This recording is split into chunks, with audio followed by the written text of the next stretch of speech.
नमस्कार दोस्तों, आज हम बात करेंगे WHO लेबर केयर गाइड की।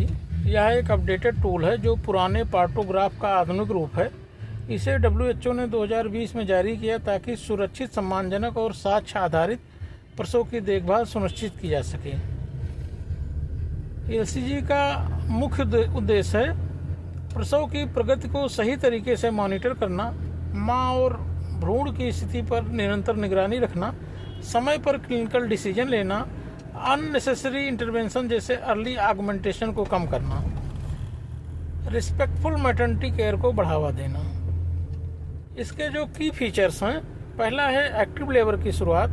जब एक्टिव लेबर मतलब cervical dilatation more than 5 centimetre हो जाए, पहले ये 4 सेंटीमीटर माना जाता था।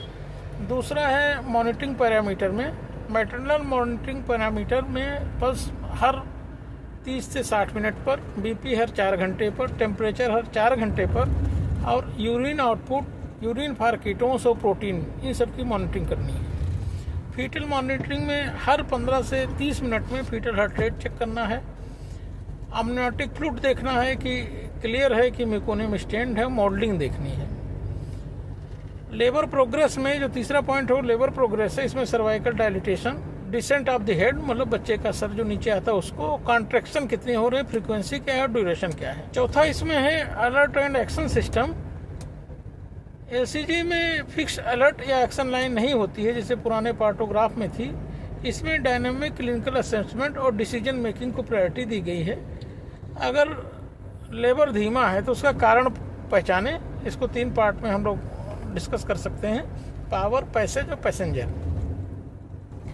पांचवा है सपोर्टिव केयर। सपोर्टिव केयर में पेन रिलीफ उस हद तक पेनलेस होनी चाहिए, एपिड्यूरल या कुछ नॉन फार्माकोलॉजिकल मेथड अपनाए जाएं, ओरल फ्लूइड्स दिए जाएं पेशेंट्स को, मोबिलिटी इनकरेज करी जाए और companion of choice is allowed with patient.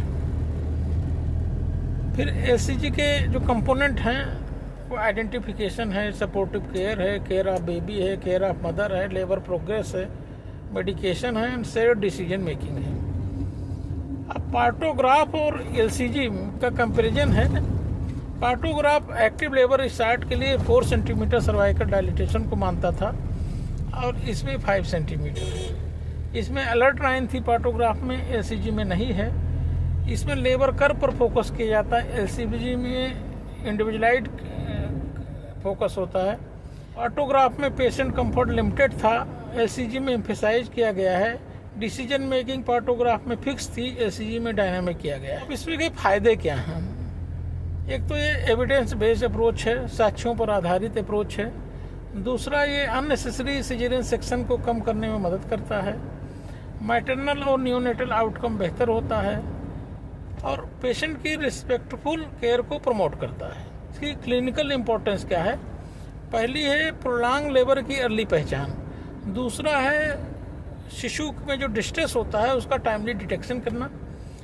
तीसरा है बेहतर डॉक्यूमेंटेशन और चौथा है डॉक्टर की और हॉस्पिटल की मेडिको लीगल सेफ्टी को इनकरेज करता है। थैंक्स।